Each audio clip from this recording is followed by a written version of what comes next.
प्रभु यीशु के मीठे और मधुर नाम में सबको जय मसीह की। परमेश्वर का संदेश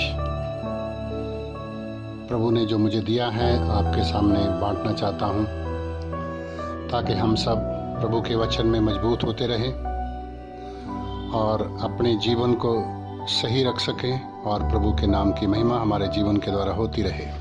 आज जो विषय परमेश्वर ने मुझे दिया है वो है, क्या हम परमेश्वर से विश्वासघात कर सकते हैं। विश्वासघात मतलब परमेश्वर को छोड़ देना या उसके वचन पर सही रीति से नहीं चलना, यही है विश्वासघात। हम परमेश्वर के वचन में से जो अलग अलग जगह में दिया गया है उस विषय पर हम थोड़ा ध्यान करेंगे।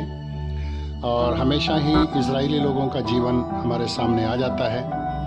इजरायली लोग मिस्र की गुलामी में थे और परमेश्वर बड़ी अद्भुत रीति से मूसा के द्वारा उनको निकाल कर लाया। जंगल में 40 वर्ष तक परमेश्वर उनकी सहायता करता रहा, खिलाता रहा, पिलाता रहा। उनके कपड़े नहीं फटे, उनके जूते नहीं घसे और मरुभूमि में पानी पिलाया और किसी प्रकार का नुकसान उनके ऊपर नहीं आया। परमेश्वर बड़ी अद्भुत रीति से उनकी रक्षा करता हुआ, आँख की पुतली के समान संभालता हुआ परमेश्वर उनको कनान देश में लेकर आया, जो दूध और शहद की नदियाँ बहने वाला देश था। इसमें 7 जातियों के लोग रहते थे और परमेश्वर ने उन सबको निकाल कर नाश करके अपने लोगों को, इजराइलियों को इसमें बसाया, जिनको उसने अपनी जाति बना लिया था। परमेश्वर का ये आदेश था, परमेश्वर का ये हुक्म था कि तुम अपने बीच में से जितने भी अन्य जाति लोग हैं उनको तुम निकाल देना।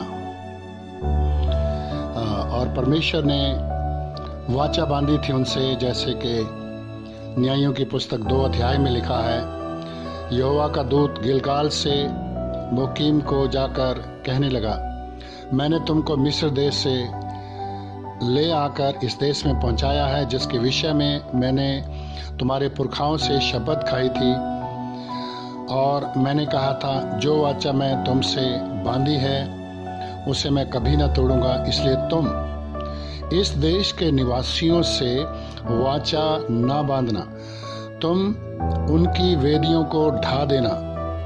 परंतु तुमने मेरी बात नहीं मानी। तुमने ऐसा क्यों किया? इसलिए मैं कहता हूँ, मैं उन लोगों को तुम्हारे सामने से न निकालूंगा और वे तुम्हारे पंजर में कांटे और उनके देवता तुम्हारे लिए फंदा ठहरेंगे।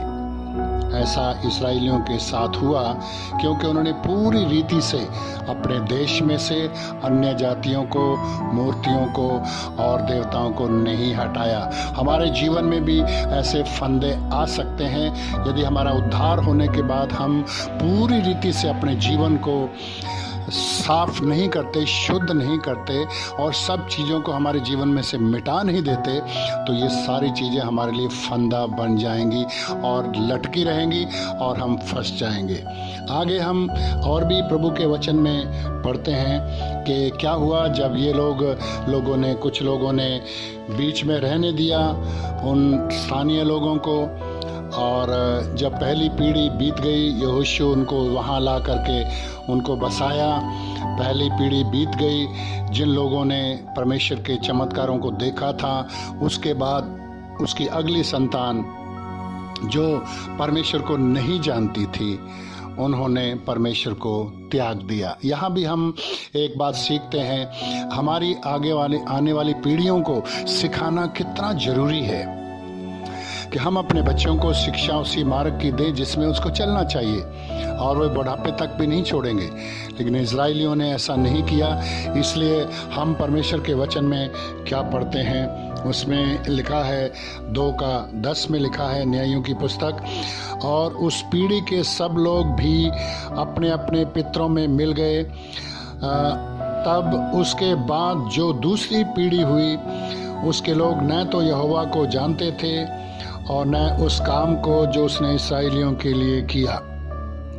और परमेश्वर को छोड़ दिया। और 12वें वचन में क्या लिखा है, और वे अपने पूर्वजों के परमेश्वर यहोवा को, जो उन्होंने मिस्र देश से निकाल लाया था, त्याग कर पराये देवताओं और आसपास के लोगों के देवताओं की उपासना करने लगे और उन्हें दंडवत किया और यहोवा को रिस दिलाई।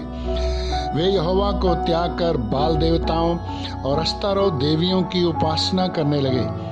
इसलिए यहोवा का कोप इजराइलियों पर भड़क उठा और उसने उनको लुटेरों के हाथ में कर दिया, जो उन्हें लूटने लगे और उनके चारों ओर के शत्रुओं के अधीन कर दिया, और वे फिर अपने शत्रुओं के सामने ठहर न सके। हम अपनी संतानों को यदि ठीक से नहीं समझाएंगे, हम खुद भी ठीक से नहीं चलेंगे और परमेश्वर के साथ विश्वासघात करेंगे और परमेश्वर को छोड़कर हम मूर्तियों की पूजा हम करने लग जाएंगे और देवताओं की उपासना करेंगे, तो हमारे साथ भी परमेश्वर ऐसा ही करेगा। और संसार परमेश्वर को छोड़कर पाप की तरफ बढ़ गया है, इसलिए महामारियां और चारों तरफ से बीमारियां संसार के ऊपर आई हैं। अब परमेश्वर के पास लौटने का समय है। परमेश्वर इजराइलियों के बारे में एक और सुंदर बात जो है यिर्मयाह की पुस्तक में भी लिखता है। परमेश्वर के प्रति इजराइल कितना प्यारा था, और लिखा है, यहोवा कहता है 2 अध्याय का 2 वचन में, तेरी जवानी के स्नेह और तेरे विवाह के समय का प्रेम मुझे स्मरण आता है। तू कैसे जंगल में मेरे पीछे पीछे चली, जहां भूमि ज्योति बोई न गई थी। कैसे इस्राएल परमेश्वर के साथ चलता रहा और कैसे परमेश्वर से उसका प्रेम था, लेकिन अब उन लोगों ने परमेश्वर को छोड़ दिया है और परमेश्वर को त्याग कर दूसरी जगहों में चले गए हैं। हम और भी परमेश्वर के वचन में कितनी बातें और भी सीखते हैं। ये हम हमारे जीवन में यदि सीखें तो हम भी कई बार ढीठ हो जाते हैं और परमेश्वर को छोड़ देते हैं। जब हम परमेश्वर को छोड़ देते हैं और उसको त्याग देते हैं, इसका मतलब हम परमेश्वर से विश्वासघात करते हैं। विश्वासघात करना मतलब परमेश्वर को छोड़कर चले जाना है, परमेश्वर को त्याग देना है। और हम यदि शामुएल की पुस्तक में उसके 15वें अध्याय में एक बात हम पढ़ते हैं, उसका 23वां वचन 15-23 में एक बात लिखी है।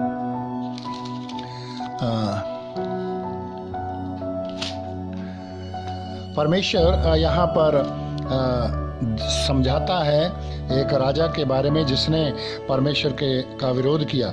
ये बात हमें यहाँ ये समझ में आती है कि हम कैसे परमेश्वर, हम अपने आप को विश्वासी तो कहला सकते हैं, लेकिन हम फिर भी पापी और मूर्तियों की पूजा करने वाले हो सकते हैं।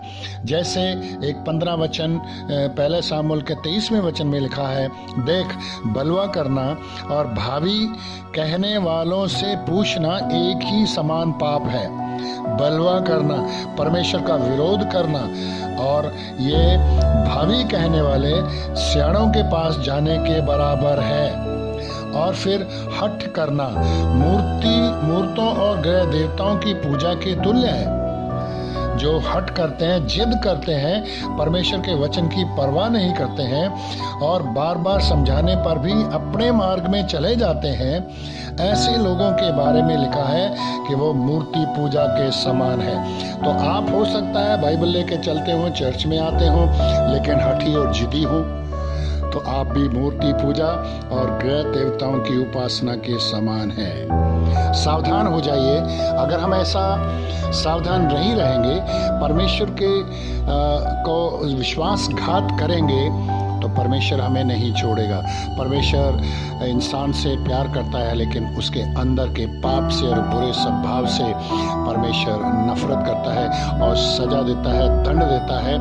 और जब प्रभु यीशु ने मंदिर को साफ किया तो कोड़े मारकर पैसे वालों को दिया और पशुओं को निकाल दिया और कहा, मेरे मंदिर को तुमने डाकुओं के खो बना दिया है। यदि हमारा जीवन कुछ ऐसा ही होगा तो परमेश्वर हमें भी कोड़े लेकर अंदर से जब साफ करेगा तो बाहर भी नुकसान होगा। आज संसार दुख पा रहा है, मुसीबतों से झेल रहा है, मृत्यु हो रही है, बीमारियां, ऐसी बीमारियां जिसका अभी तक इलाज नहीं मिला है। इस संसार में कोरोना की तरह लोग मरते जा रहे हैं। कहीं हमारे ऊपर ऐसी महामारी ना आ जाए, इसलिए अपने अपने जीवन को सुधारो और परमेश्वर के प्रति वफादार हो जाओ और उसके साथ साथ चलो और वचन को पढ़ो, प्रार्थना करो। और अभी समय है घरों में बैठकर आराधना, स्तुति, प्रशंसा, वचन पढ़ना और अपने जीवन को सुधारना। तब परमेश्वर की आशीष जो समझ से परे है हम पर आएगी और हम परमेश्वर की महिमा कर सकते हैं। प्रभु इन वचनों के द्वारा हमारी सहायता करे और आशीष दे। हम विश्वासघाती नहीं, हम विश्वास योग्य बने। प्रभु सहायता करे और आशीष दे। जय मसीह की।